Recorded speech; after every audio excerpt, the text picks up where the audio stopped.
Biggest drop in value. I can't believe we've got some Crusaders in here, but Harry, why don't you rip into the biggest value drops? I'm going to go with George Bridge as my biggest.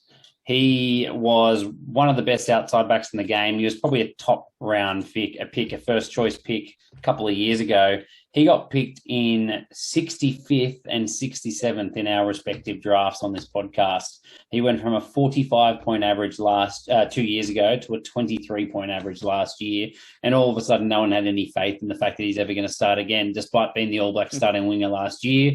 We all here think Lester Fainga'anuku is going to get picked above him. So Razor knows something that no one else does. But what a phenomenal person to pick up at 65th or 67th, to be honest. Yeah. I thought I was going to sneak him at about 75th and didn't quite make it happen. The other one I had, sorry? I was just going to say, I think you nailed it. Razor, didn't he? He turned down a job from Munster because sure he thinks Fozzie's just 1 year away from getting kicked out of the All Blacks job, and he's just waiting for the phone call, really. And he'll bring Lester Fainga'anuku with him. So that's right. He'll be the starting winger. And then I had Ofa Tu'ungafase.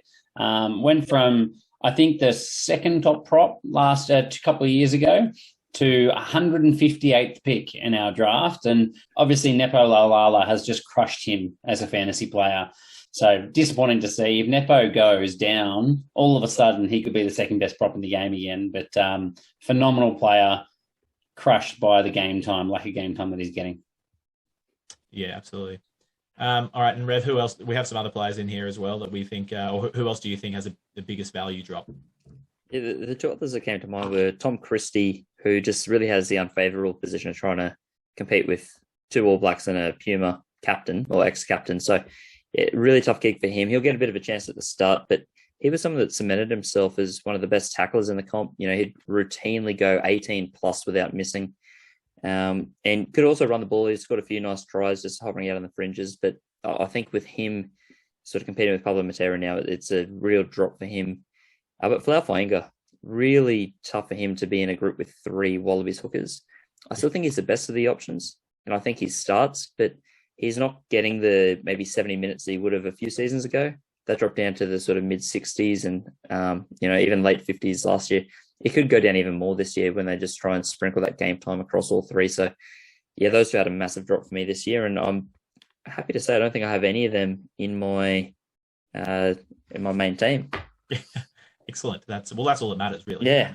So. I think they're all good picks, to be honest. You just got to get them at the right time. Like if you're jagging Tom Christie as a 112th pick, I'd take that any day. That's fantastic at 112. He is better than all of my back rowers. So maybe I should be upset. I mean, we haven't talked about the fact yet that you're about 15 cruises deep on your draft, and that might reflect some of your choices. Yeah, it started strong, but the picks went very quickly downhill. Maybe we'll get to that on draft tactics. I think so. About how you guys decided to layer in that element of your draft. Ran out of Milton Mango straight into the cruises. Yeah, I think with Folau Fainga, it's interesting. Like he, has been one of all of our favourite players, but he hasn't showed us anything, in the last year or so, I was going to say. And I'm now on the Nos Lonergan train. First of all, his nickname is Nos, which I say every time is the greatest name ever. But, he's someone I want to see really get a lot of game time. So I agree with Rev in that Folau's definitely still the best pick in the Brumbies. But, huge value drop for Folau Fainga. So